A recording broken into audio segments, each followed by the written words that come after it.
Hi, freshmen. So at this point, you have had your topic approved and you're ready to start doing some research for your persuasive letter. So I'm going to kind of walk you through the process and I'm going to use an example.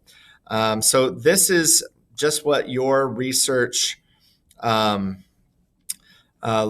section looks like. Your research page looks like, your graphic organizer looks like. So I'm going to go ahead and put my name in there. So Mr. Allen.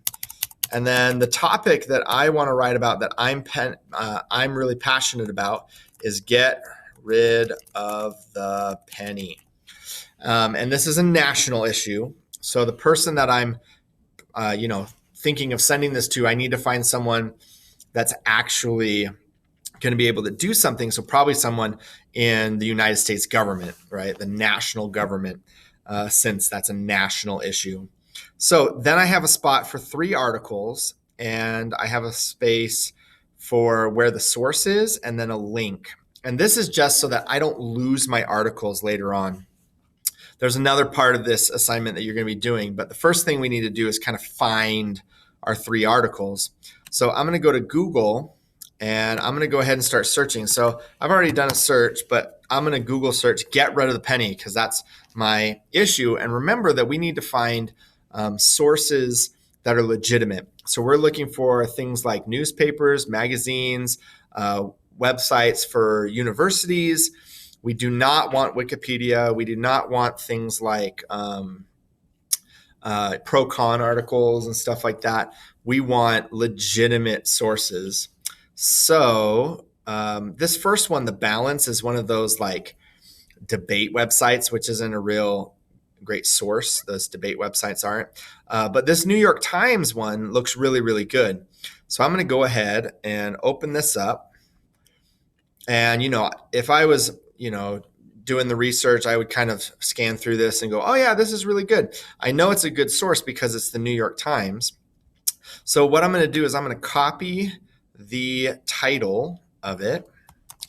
I'm going to go back to my research document. I'm going to paste the title in here. And then the source was New York Times. And then I need to get the link. So I'm going to go up and I'm going to get this URL and I'm going to go ahead and put it in there. And it's all linked up for me so that I have it for later. So the next thing I need to do, though, with that article is I need to read and annotate it. So what I need to do is I need to select. Sometimes articles will have like a print button and then you can get like a PDF of it. This one doesn't, though. So I'm going to go ahead and I'm going to select all the text if I can. It's going to bring the ads with it, which kind of stinks, but that's just the way it is. And that's the end of that article. And then I'm going to do a copy and I'm going to open up a blank document and then I'm going to paste it. And once I have it pasted, I am going to go up here and I'm going to call this research article, or I'm going to call it Persuasive Letter Research number 1. And then I'm going to start reading. And as I'm reading along, I'm going to highlight things using the highlight feature in here, quotes that I think I would like to use in my letter, and or paraphrases, things that I think I want to use that in my letter. And the cool thing is I have everything I need here so that I can, do my citations once I am writing my letter later on. And when I'm done highlighting this, I'm going to turn it in to the assignment in Classroom, Google Classroom. So once you've done that, you're going to do that for 2 more articles. So, here you need 3. So I'm going to find 2 more. So as I kind of go through here, I don't want this Citizens to Retire the Penny because it's like a nonprofit. I don't want Wikipedia. I don't want Money Crashers. I could use this NPR, which is a podcast, and you can quote from podcasts. That might be okay. No American Express. I could use this Fortune, right? Because Fortune is a magazine. So that would be really good. I could use this Fortune magazine. That might be useful. It has an author, looks legit. So I could use that one. Or this CNN. CNN is a legitimate news network, so I could use that.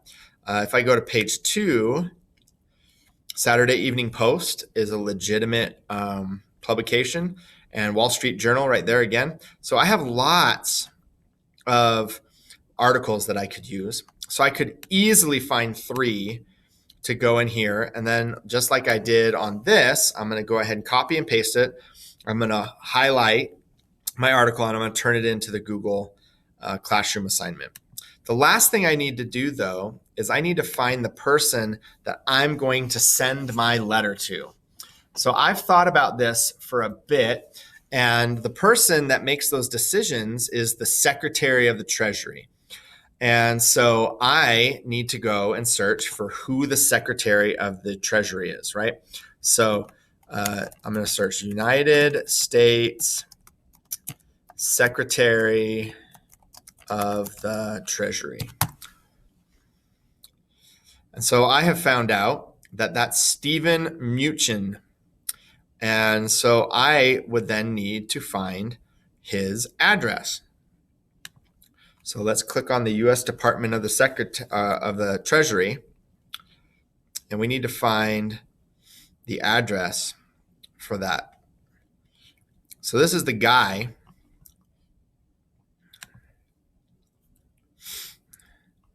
So I'm going to go ahead here. I'm going to get his name, copy his name, and then I'm going to paste it in here. So this is the guy that I'm going to send my letter to. And then I'm going to go ahead, since that site didn't really give me what I wanted, I'm going to search for address for United States Treasury. And that's the Colorado one. This is the U.S. Department of the Treasury. So this is the address. And when we start writing the letters, I will show you how to format that so it goes into your letter. But you're going to need this information later because this is who you're going to send the letter to, and this is the address that you're going to want. I am not seeing an email address, so probably just an address, because if I look on here, all I have is like an address and then a phone number. So it's they probably don't publish his email address just because they don't want him getting, he's probably really, really busy. So they don't want him getting all of this emails all the time. It probably goes through his secretary. We could look on here though. Yep, looks like there's no email address. Let's click on this and learn a little bit more about him. Yeah, I'm not seeing any email address. All right, so that's good enough. At least I got an address. So once I have this all filled out, I'm going to turn in this, the graphic organizer, and then I'm also going to turn in my 3 highlighted documents where I've gone, just like this one, where I've gone and I've copied and pasted the articles and I've highlighted them and looked for quotes that I want to use. And that's how you're going to do research. And if you do it right, it should make your life a lot easier when we actually go and write the letter. If you have all of this done and you have the links and you know the sources and the titles, it's going to make your life way easier. All right, good luck.